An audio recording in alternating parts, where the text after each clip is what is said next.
Well, his parliamentarianism was primarily pragmatic. He was used to dealing with legislative bodies in the Netherlands. They had this complicated constitution. There were 7 states of the Netherlands, and there was a states general at the federal level.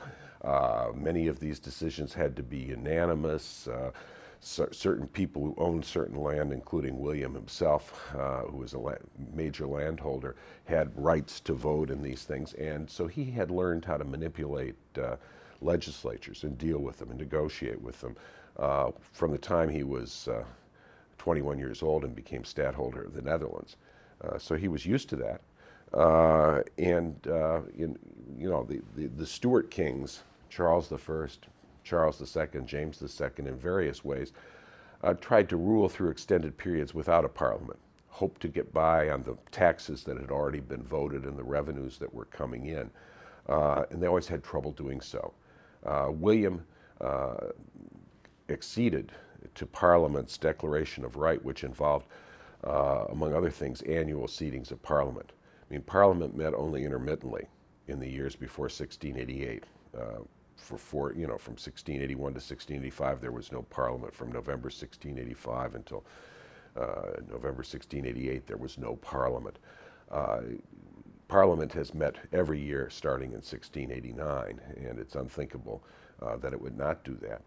They voted the measures for the war.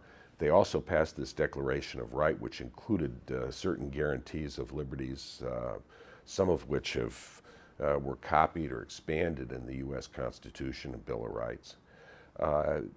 They also established the framework for global capitalism in order to finance this war.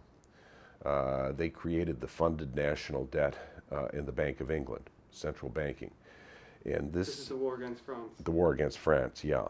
And this method of finance enabled England to raise money throughout the 18th and 19th century, typically paying 3% interest, while the French king was hiring tax farmers who took 50% of the take. It was a hugely efficient way of raising money. And in fact, when the United States Constitution comes into effect, the Secretary of the Treasury, Alexander Hamilton, persuades the first Congress to pass a funded national debt and a Bank of the United States, deliberately copying the system of finance that had proved so successful in England.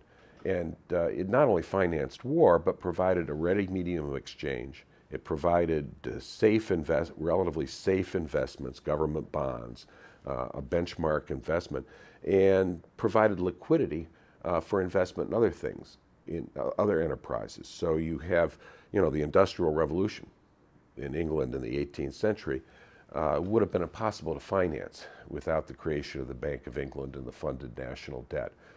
They were the foundations of this market economy that sprang so vividly into existence in the next 100 years.